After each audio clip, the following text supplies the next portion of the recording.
Hello, and welcome back on your mathematical journey. So today we're going to take a look once again at solving for variables, but in this case we're going to try a word problem. Let's see what it says. It says, Alice said, in 20 years, I'll be 3 times as old as I am now. So the question is, how old is Alice? So first, let's let the variable a, we're going to say that a is going to equal to Alice's age now. We could pick any variable for this.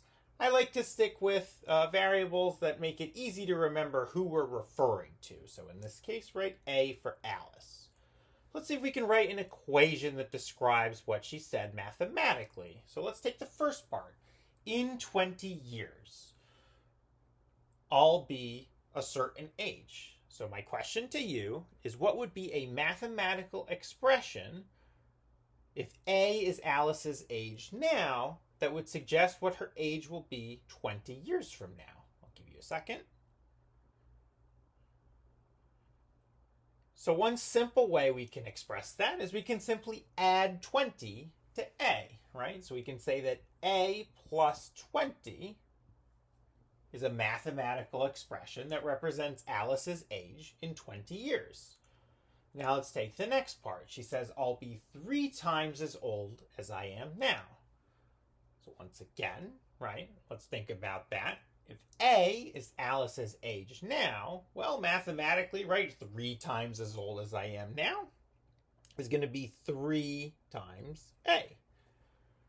And so it doesn't say it here, but when she says I'll be 3 times as old, mathematically we would say that this would represent sort of an equal sign. She's saying in 20 years, right? She's saying 20 years from now, her age will exactly equal to 3 times what it is now.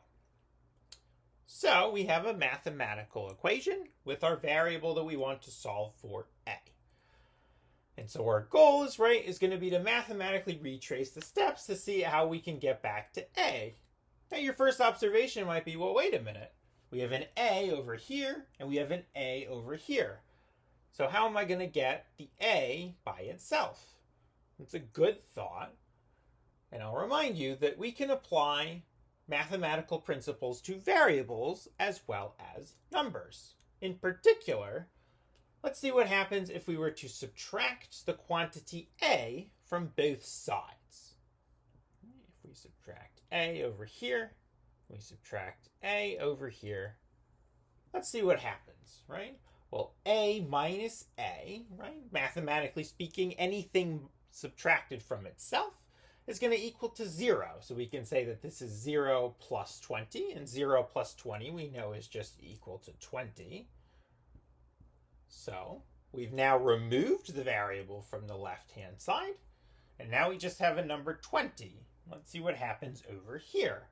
Right, well, we have 3A minus A.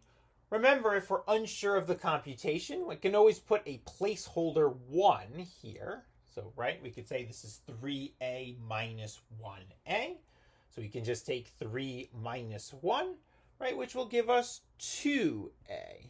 We will keep the A last name because we are combining like terms. So now notice, right, before we had an A on both sides of the equation, but by subtracting A from both sides of the equation, we were able to remove the A from the left-hand side and just leave any quantity of A on the right-hand side. And so now from here, right, 20 equals to 2A. Now we can just, to solve for A, we can just go ahead and divide both sides by 2. Let's see what we get. Right, 20 divided by 2 is going to equal to 10. And then 2 divided by 2 is 1. And so we have 1A or just A. So we found that Alice is currently 10 years old. We can go ahead and check that, right? 20 years from now, that would make Alice 30 years old. And sure enough, 30 is 3 times as old as 10.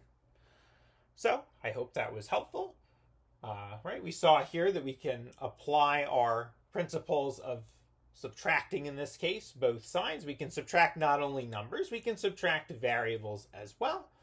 And then also, right, we had practice sort of turning a word problem into a mathematical equation. If you have any further questions, feel free to ask them in the comments.